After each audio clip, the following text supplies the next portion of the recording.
नमस्ते दोस्तों, स्वागत है आपका मेरे YouTube चैनल पर जिसका नाम है कहानी संगीता की जुबानी। दोस्तों मैं आपको अपने बारे में कुछ बताना चाहती हूँ। मैं संगीता जोशी, एक 40 साल की विधवा महिला हूँ। मेरे पति के जाने के बाद मुझे समझ नहीं आ रहा था कि घर कैसे चलाऊं। तभी मुझे YouTube के बारे में पता चला कि यहाँ से भी कुछ पैसे मिल सकते हैं, तो मैंने यहाँ कहानियाँ बनाकर डालने की सोची। ये कहानियाँ कुछ मेरे जीवन में घटी घटनाएं, कुछ मेरे आसपास घटी घटनाएं और कुछ मेरे दिमाग में आई कल्पनाओं की उपज हैं। आशा करती हूँ आप सबको ये पसंद आएंगे। अगर आपको मेरा यह प्रयास अच्छा लगे तो मुझे सपोर्ट ज़रूर करना, क्योंकि आपके समर्थन से मैं अपने परिवार को एक अच्छा जीवन दे सकती हूँ। और हाँ, अगर आप कहानी के बारे में कुछ सुझाव देना चाहोगे तो मुझे कमेंट में ज़रूर बताइएगा। मैं उस पर काम करके और बेहतर बनने का प्रयास करूंगी। तो कहानी की शुरुआत करते हैं। दिल्ली की चहल पहल भरी गलियों में 22 साल की एक खूबसूरत और होशियार लड़की माया रहती थी। वह एक मध्यम वर्गीय परिवार से थी, लेकिन उसकी आंखें बड़े सपने देखती थीं। वह लग्जरी में जीना चाहती थी, एक बड़ा आदमी बनना चाहती थी और इसके लिए वह किसी भी हद तक जाने को तैयार थी। कॉलेज में उसका दिल राहुल पर आया, एक हैंडसम और बातूनी लड़का जो अपनी मीठी बातों से माया को लुभाता था। राहुल गरीब था, पर माया को भविष्य के सुनहरे सपने दिखाकर अक्सर उससे पैसे लेता था। माया उन सपनों में खोई रहती जब तक एक दिन उसकी आंखों पर पड़ा पर्दा हट गया। एक दोपहर माया ने राहुल को एक अमीर लड़की के साथ एक कैफे में देखा। राहुल उस लड़की से फ्लर्ट कर रहा था और माया के पैरों तले जमीन खिसक गई। जब माया ने राहुल से सवाल किया तो उसने उल्टा माया पर ही तंज कस दिया। तो वैसे भी पैसों की भूखी है, मैं तो अब किसी अमीर लड़की से शादी करूंगा। राहुल के ये शब्द माया के दिल में तीर की तरह चुभ गए। उसका दिल टूट गया, पर उसका दिमाग और मजबूत हो गया। उसने उसी पल तय किया कि अब वह अपने जीवन में सिर्फ वही चुनेगी जो उसे ताकत और सुख दे। उसी दौरान कॉलेज में एक सेमिनार का आयोजन हुआ, जिसके मुख्य अतिथि थे विक्रम मेहरा।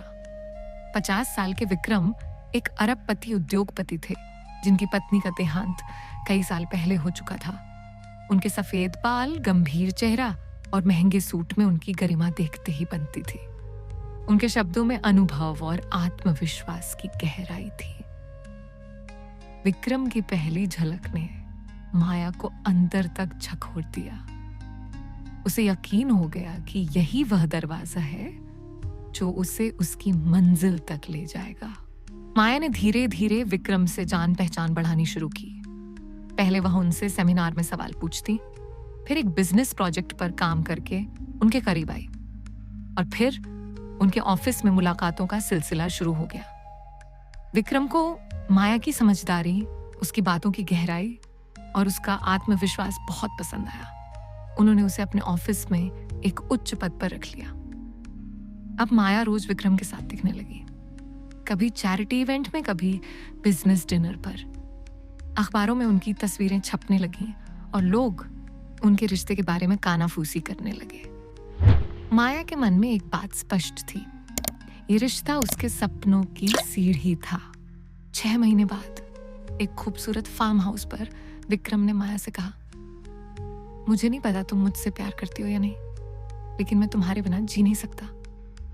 माया ने थोड़ी नम आंखों और हल्की मुस्कान के साथ जवाब दिया, मैं जब से आपको जानती हूँ तब से अपने आप से जुड़ गई हूँ। उसी साल उनकी शादी हो गई। अखबारों ने इस शादी को सुर्खियां दी। 50 वर्षीय बिजनेस टाइकून ने की 22 वर्षीय MBA छात्रा से शादी। कुछ लोगों ने आलोचना की, कुछ ने सराहा, लेकिन माया को इन सब बातों से कोई फर्क नहीं पड़ा। उसका सपना अब हकीकत बन चुका था। वह दौलत और शोहरत की दुनिया में कदम रख चुकी थी। माया अब एक आलीशान विला में रहती थी, महंगी BMW गाड़ियों में घूमती, विदेशी यात्राएं करती और देश की नामी हस्तियों के बीच जानी जाती थी। उसकी अलमारी डिजाइनर कपड़ों से भरी थी और हाथों में हीरे की चमक थी, लेकिन इस बाहरी चमक दमक के पीछे एक अजीब सी बेचैनी थी। विक्रम हमेशा व्यस्त रहते, उनके रिश्ते में प्रेम भाव बहुत कम था और भावना की जगह अब सुविधा ने ले ली थी। ये एक ऐसा रिश्ता था जो सिर्फ भौतिक सुखों पर आधारित था। तभी एक दिन राहुल फिर से माया की जिंदगी में लौटा। वह टूट चुका था और माया से एक बार फिर प्यार जताने लगा। उसने माया से अपनी गलतियों के लिए माफी मांगी और कहा, मैंने गलती की, आज समझ में आया कि सच्चा प्यार क्या होता है। माया ने मुस्कुराकर जवाब दिया, अब मुझे न प्यार चाहिए न धोखा, बस माया चाहिए, और माया अब मुझे मिल गई है। उसकी आवाज में एक अजीब सी ठंडक थी, जैसे उसके दिल में अब किसी भी भावना के लिए जगह नहीं बची थी। कुछ समय बाद विक्रम को एक गंभीर बीमारी ने घेर लिया। अस्पतालों के चक्कर, कड़वी दवाइयां और अकेलापन उनकी जिंदगी का हिस्सा बन गया। इसी दौरान जब विक्रम अपने फोन पर थे, उन्हें माया की कुछ बैंक ट्रांजैक्शन और चैट्स दिखी। उसे पता चला कि माया उनके पैसों का गुपचुप इस्तेमाल कर रही थी और राहुल से अब भी संपर्क में थी। विक्रम ने कुछ नहीं कहा, कोई बहस नहीं की। उनकी आंखों में उदासी थी, पर एक अजीब सी शांति भी। उन्होंने अपनी वसीयत तैयार करवाई। एक दिन विक्रम की वसीयत को एक आधुनिक वकील के ऑफिस में पढ़ा गया। माया अपने महंगे लिबास में अविश्वास के साथ बैठी थी।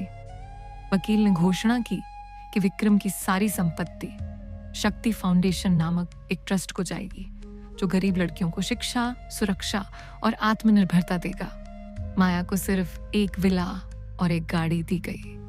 विक्रम मेहरा की एक तस्वीर ऑफिस में टंगी थी, जैसे वह मुस्कुराते हुए ये सब देख रहे हों। जब वसीयत माया के सामने पढ़ी गई तो उसमें लिखा था, तुमने मुझे माया दिखाई, अब मैं माया को मुक्त कर रहा हूं। जो मेरी कमाई थी वो अब उन लड़कियों के लिए है जो जिंदगी को सिर्फ लेने के लिए नहीं, देने के लिए जीती हैं। माया स्तब्ध रह गई। अब उसके पास एक बड़ा बंगला था, गाड़ियां थीं, लेकिन साथ में अकेलापन था, खालीपन था। वह आईने में खुद को देखती थी और सोचती थी, क्या मैंने वाकई सब कुछ पा लिया? तो मेरा प्रश्न दर्शकों के लिए है, क्या कोई रिश्ता सिर्फ सुविधा और धन पर टिक सकता है, या प्यार, ईमानदारी और सम्मान के बिना हर रिश्ता एक भ्रम है? क्या माया ने गलत किया, या उसने वही किया जो आज के दौर में बहुत से लोग करते हैं? मुझे कमेंट में जरूर बताइए। तो आपको हमारी कहानी कैसी लगी? मैं आशा करती हूँ कि आप सभी को कहानी पसंद आई होगी। और हाँ, अपनी इस प्यारी संगीता पर हमारे चैनल को सब्सक्राइब करके अपना प्यार बरसाना ना भूलिएगा। तब तक के लिए मैं आपसे अलविदा लेती हूँ। हंसते रहिए, खिलखिलाते रहिए और अपना प्यार मुझ पर बनाए रखिए। चलो बाय।